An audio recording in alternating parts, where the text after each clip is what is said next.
everybody. So, my wife and I are, we're trying to have a kid right now, and that's a really interesting time as a married couple because we've told both families, like we've told both sets of parents, and as the man, as the husband, that's a really odd conversation to have with your father-in-law because it's the only way you get away with looking him dead in the eye and say, I'm banging your daughter. A lot. So I got redhead in my DNA. My wife is a full-blown redhead, which means I'm the only person in this room that gets to say that word with the hard R at the end of it. Ginger, for those of you keeping track. Some statistics say that redheads are dying out, they're a dying breed, so she's really, really hoping that we both have redheaded children so that way we can be sponsored by Banana Boat. We're having a difficult time, I'm sorry to say, having a kid, and so we've both gone in for fertility testing a lot. I feel awful for my wife because every couple of weeks she has to go in to some sort of doctor's office. She's going to get poked, she's going to get prodded, she's going to get all these crazy things done to her. Do you know what my fertility test was? I got to jerk off into a cup.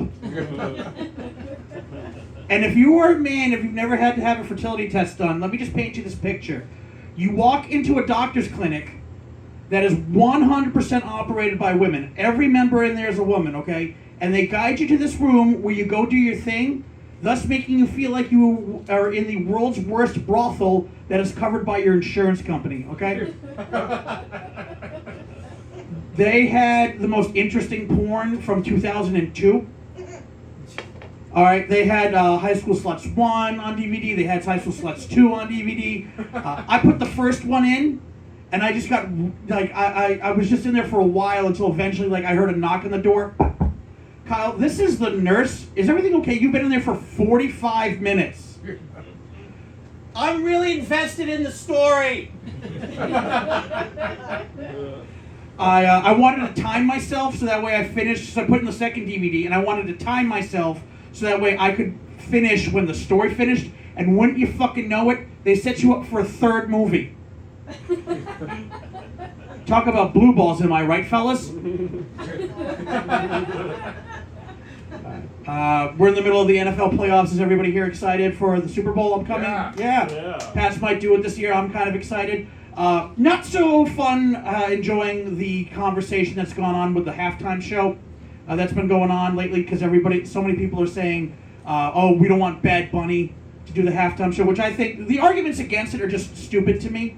The first argument is just, well, we want somebody who really represents America to do the halftime show. I'm like, we've had The Weeknd do the halftime show. He's Canadian.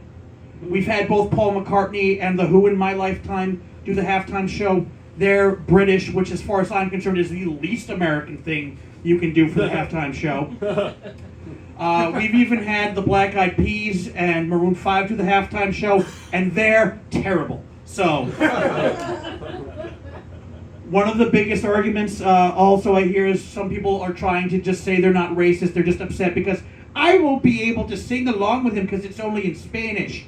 Just to fuck with those people, I think we need to fix the algorithm and just somehow trick the algorithm for the people who produce the halftime show to get further and further away from English with every year, okay? So, this year we got Spanish. Next year we're going to have, some K-pop band, some Korean pop band.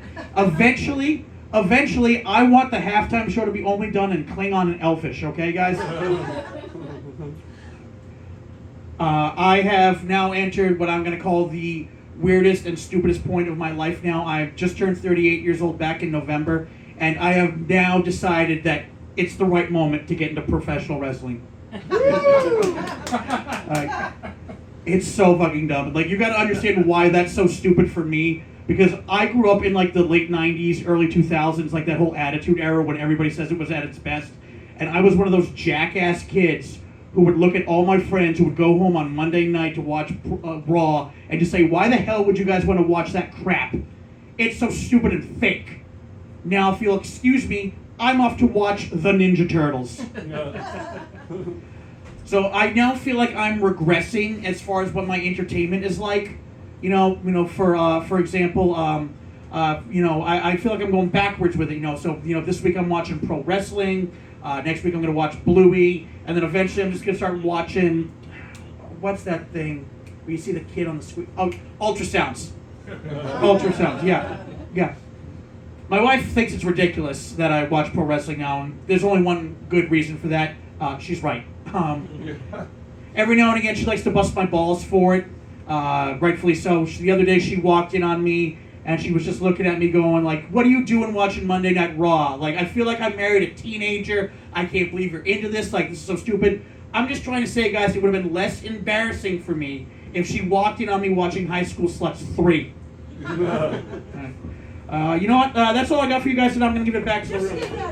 Okay, they were back.